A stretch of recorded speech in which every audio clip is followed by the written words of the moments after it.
Patient आई है हमारे पास hyperthyroidism की विद एन ऑब्वियस गोइटर। ये हम आपको दिखाते हैं, थोड़ा सा घूंट भरे, घूटी भरो, ऑब्वियस मूविंग विद डिग्लुटेशन है, जबान बाहर निकाल के दिखाएं। ठीक हो गया। हमने देखना है कि प्रोट्रूजन ऑफ टंग के साथ तो नहीं ये मूव करता अपवर्ड्स थायरोग्लॉसल सिस्ट से सेपरेट करने के लिए। फिर हम पिंच करके देखेंगे कि ओवरलाइंग स्किन से तो नहीं अटैच, एंड मूव करके देखेंगे अंडरलाइंग स्ट्रक्चर्स के साथ तो नहीं अटैच। इसके अलावा रेट्रोस्टर्नल एक्सटेंशन देखेंगे इनकी। अब कुछ फीचर्स पूछेंगे हाइपरथायरॉयडिज्म के जो ऑब्वियस होते हैं। आप मुझे ये बताएं कि आपकी दिल की धड़कन कैसी रहती है?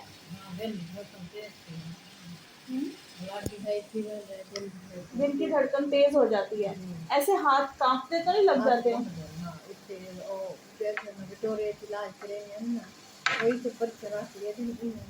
हाथ कांपते हैं। अच्छा, और भूख कैसी लगती है? भूख पर नहीं लगती है, अब ठीक लगती है। और वजन तो कम नहीं हो रहा आपका? कितना कम हो गया है? चेक तो नहीं करवाया थे। कपड़े ढीले हो गए हो? हाँ, हाँ। या किसी ने बताया हो देखने वाले ने कि कमजोर हो गई हो? मौसम कौन सा बर्दाश्त नहीं होता, सर्दी का या गर्मी का? सर्दी तो बर्दाश्त है, गर्मी का मौसम बर्दाश्त नहीं होता। ठीक हो गया। और पखाने लगे रहते हैं या कब्जी होती है? कब्जी होती है, पखाने नहीं लगे। काले रंग का पखाना है, कब्जी रहती है। ठीक हो गया।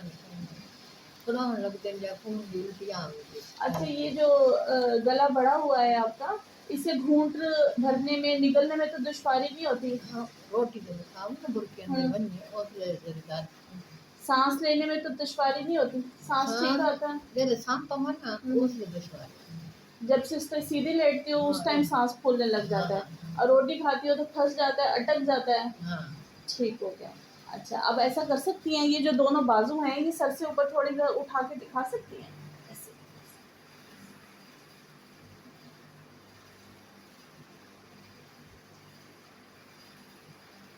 ठीक है, शुक्रिया। ये लास्ट में हमने किया था पेम्बर्टन साइन देखने के लिए कि रेट्रोस्टर्नल एक्सटेंशन तो नहीं है और कंप्रेशन सिम्टम्स तो नहीं है। अगर पेम्बर्टन साइन पॉजिटिव होता है तो प्लेथोरिक फेस आ जाता है पेशेंट का, और रेडनेस आ जाती है फेस के ऊपर। कुछ फीचर्स हाइपरथायरॉयडिज्म के साथ मैच करते हैं, जैसे कि पैल्पिटेशंस हैं, ट्रेमर्स हैं, इसके अलावा हीट इंटॉलरेंस है, वेट लॉस है, इंक्रीज्ड एपेटाइट है, और साथ में क्रॉनिक डायरिया रहता है, वो इनको नहीं है।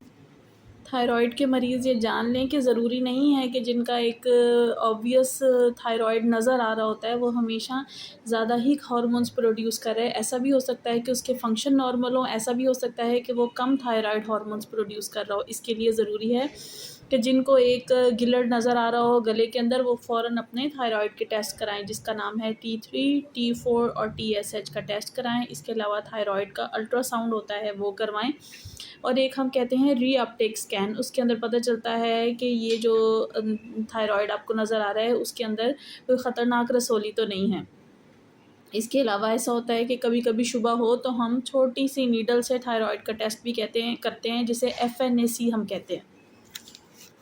कुछ अलामात बताना चाहूँगी कि अगर फंक्शन इंक्रीज़ हो रहा है थायराइड हार्मोन्स का तो उसके अंदर मरीज़ को धड़कन ज़्यादा हो सकती है, हाथ कांप सकते हैं, हाथों में पसीने आ सकते हैं, भूख का ज़्यादा लगना, भूख ज़्यादा होने के बावजूद वज़न का कम होना, इसके अलावा अक्सर पतले पखाने, मोशन रह जाना और गर्मी बर्दाश्त ना होना। ये सारे के सारे अलामात हैं जिनके हार्मोन्स एक्सेसिव बहुत ज़्यादा मिक़दार में प्रोड्यूस हो रहे होते हैं, थायराइड हार्मोन्स। जिनके कम हार्मोन्स प्रोड्यूस हो रहे होते हैं, जिसे हम हाइपोथायरॉयडिज्म कहते हैं, उसके अंदर एकदम से मोटापा आ जाना, सुस्ती नकाहत होना, बालों का गिरना, इसके अलावा जिस्म के अंदर सोजिश आ जाना, दिल की झिल्ली के अंदर, फेफड़े की झिल्ली के अंदर, इसके अलावा पेट के अंदर पानी का बढ़ता चले जाना, पैरों पे सोजिश आ जाना, अक्सर कब्ज़ रह जाना या माहवारी के मसाइल, ये सारे के सारे हाइपोथायरॉयडिज्म के साथ हो सकते हैं।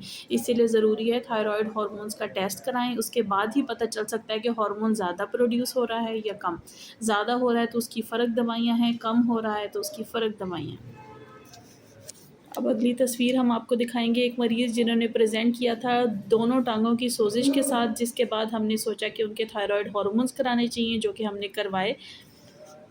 धड़कन कंट्रोल करने के लिए हम इंड्रोल नाम की टैबलेट इस्तेमाल करते हैं, जिससे दिल की धड़कन काफ़ी हद तक कंट्रोल हो सकती है। इसके अलावा जब उसके थायराइड हार्मोन्स बहुत ज़्यादा प्रोड्यूस हो रहे हों, उसके लिए कार्बिमाज़ोल, न्यूमेरकोज़ोल के नाम की टैबलेट आती है, वो हम हार्मोन्स के लेवल देखकर उसी के मुताबिक सेट करते हैं। और जिनके हार्मोन्स कम प्रोड्यूस हो रहे हों, उनके लिए थायरॉक्सिन के नाम की टैबलेट इस्तेमाल की जाती है। और फिर थायराइड हार्मोन्स के टेस्ट मतवातर रिपीट किए जाते हैं, देखने के लिए कि दवाई की डोज़ प्रॉपर है या हमें बढ़ानी है या हमें उसको कम करना है। तो जितनी अलामात मैंने बताई हैं, जिन जिन को महसूस हो रही हैं, वो फ़ौरन जाकर अपना थायराइड हार्मोन्स का टेस्ट कराएं, जिसे हम T3, T4 और TSH कहते हैं।